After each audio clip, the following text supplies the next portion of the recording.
Two of the common loves that Geraldo and I share have to do with the sea, scuba diving and marine animal life, in this case, seals and sea lions. Throughout the 1800s, the seals and sea lions of California were hunted relentlessly. Their fur and oil were highly valued, of course, and seal byproducts were sold as aphrodisiacs abroad. The methods used to kill these animals were extremely cruel. And when the slaughter finally stopped, it was only because their numbers had been so reduced that hunting them no longer turned a profit. Well, the seals have come back, still battling man and still taking on the forces of nature. And in their struggle to survive, there may be a warning there to us about some dangers to our own survival. The cool, clear waters off the California coast are the fertile home for a spectacular variety of marine mammals. Near the island of Catalina, just 26 miles across the sea from Los Angeles, Hugh and I were delighted by what seemed an ocean filled with Pacific white-sided dolphins. The graceful, powerful swimmers easily kept up with our vessel, escorting us almost to the dive site. When our dolphin friends left, we turned our attention to Ship Rock, a barren tip of a larger submarine mountain that juts up suddenly from the bottom at 120 feet. We had come to enjoy the company of the sea lions and seals that congregate on these rocks to rest and sun themselves. As we dropped our anchor, the residents began to look at us, some with dismay, some with curiosity, and others in outright protest.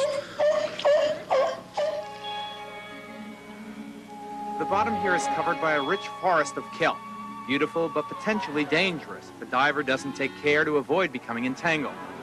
As we were soon to discover, the shelter and food offered by this underwater garden makes it a perfect home for a host of creatures. This area of the Pacific Ocean provides some of the most beautiful diving in the world, but it is cold. Since we would spend much time in the water, we were advised to wear a full quarter-inch thick wetsuit, including gloves and a hood. While this is practical, out of the water you feel a bit klutzy. I'll have my squire fetch my lance and my shield, will you? This was going to be my first time underwater with sea lions in the wild, a fabulous attraction. But I asked Hugh, after almost 3 decades of diving, what he enjoyed most about going under. No, I think the fact that it's most like flying, you know, all this weight up here is zero down there, and it's you move along over cliffs without falling, you know, maybe it's kind of like flying.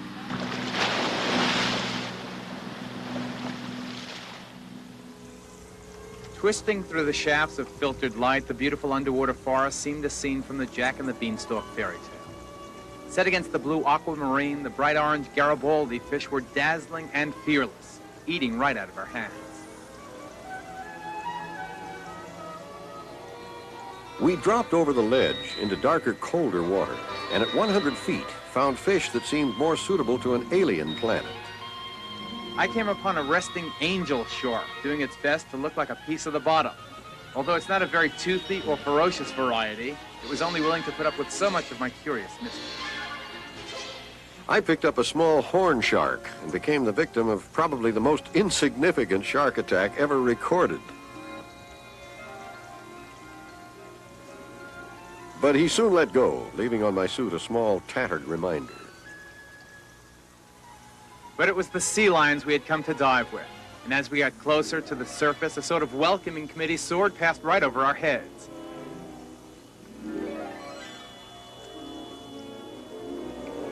It was wonderful watching them, like winged torpedoes shooting past almost close enough to touch.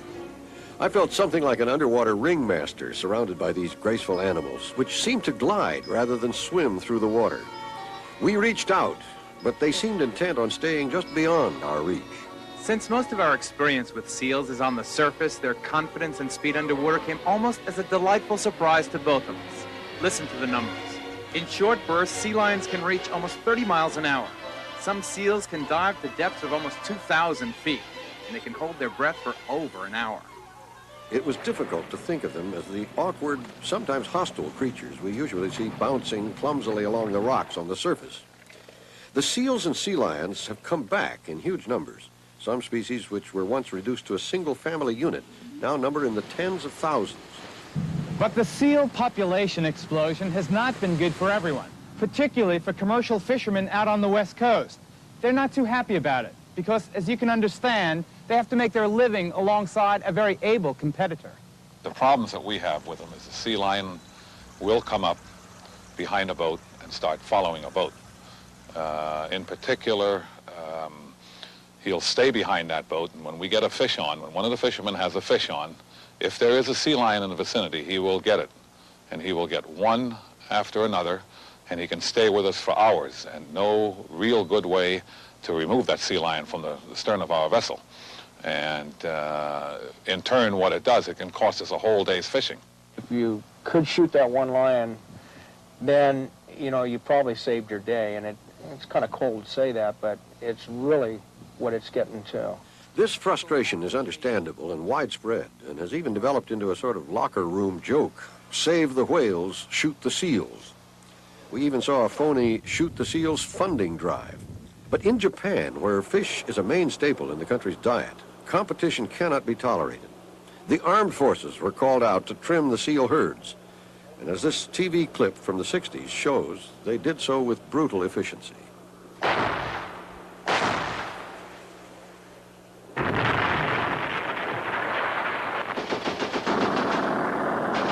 Some species of seal are still hunted and killed by the thousands, primarily for their fur.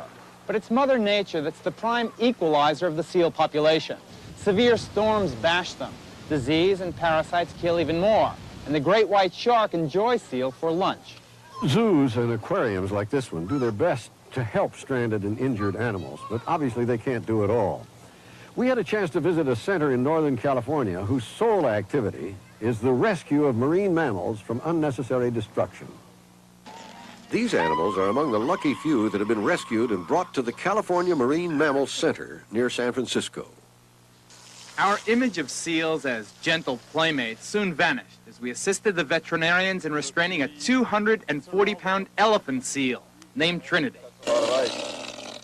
Oh, you'll be fine, you'll be fine. I was the catcher, whose job is to immobilize the animal with a blanket so nobody gets seriously bitten. Not that time. All right. I'll try it this way. Not that way either. Okay, that's the way. Now, if you approach him from behind, there you go. Now hold his head down. Put your thumbs behind the back of his head. There you go. Okay, now, Hugh, what you need to do is to control these flippers. Yeah, I got it. The vets had to take some blood to check its progress and recovery from a serious infection. I don't think he's happy. He's unhappy. Keep the pressure down on his head. Don't let up on his head. We've got his flipper here. You can get these A number tag was then attached for identification after release. We had. Lord, you're the last person out. Right. You make sure everybody's safe before you get up, and then get up all at once. Ready, everybody? Go backwards and leave the. You can. There you go. That was wonderful. Still friends? Good Still work. friends? Still friends, nothing personal? Since 1975, this seal hospital has given medical aid and assistance to marine animals in need. The center operates a telephone hotline run by volunteers who respond to reports of sick animals anywhere along almost 1,000 miles of coastline. The center then dispatches a team of rescuers to examine the animal and determine if it needs to be brought back here for intensive care.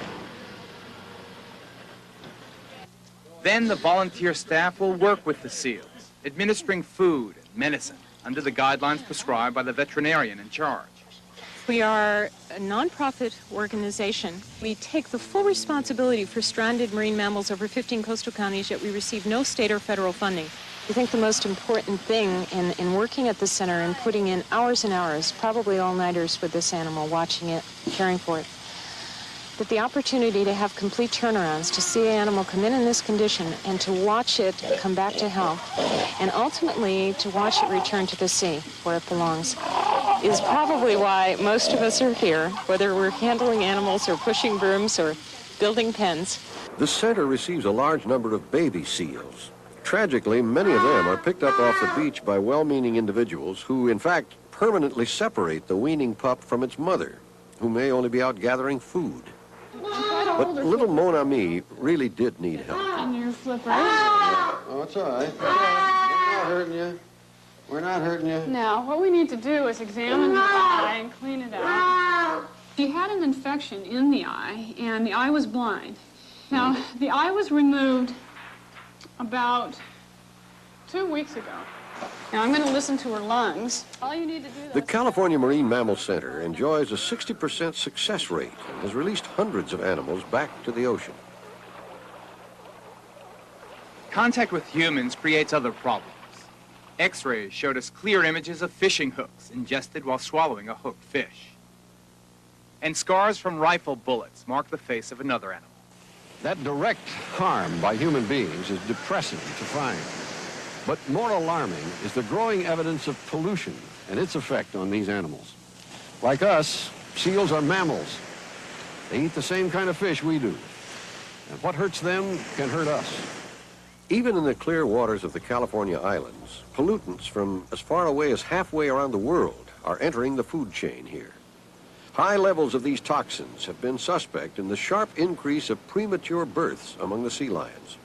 Significant levels are found in the tissues of these preemie pups that usually die despite the efforts of their mothers. I traveled to the Bodega Bay Marine Laboratory, where scientists like Dr. Robert Riseborough have taken a close look at this problem to find out what this means to us. The islands off California seem so remote and pure. Where does this poison come from? Well, we thought they were pure and remote too at first, but then most of them move through the atmosphere. He explained that the commonly held theory that pollutants are carried down the rivers to the sea represents only a portion of the problem. It's air pollution and the airborne toxins that are carried great distances and are eventually dumped into the ocean in vast amounts that are contaminating the sea life. In the closely monitored world of our evolutionary cousins, the seals and sea lions, we can see how adaptable they are, coming back from near extinction in areas, and now coexisting with humans for living and breeding room. But the way they're currently being affected by pollution may also prove an example of exactly how far we can push our own environmental recklessness. Beautiful camera work.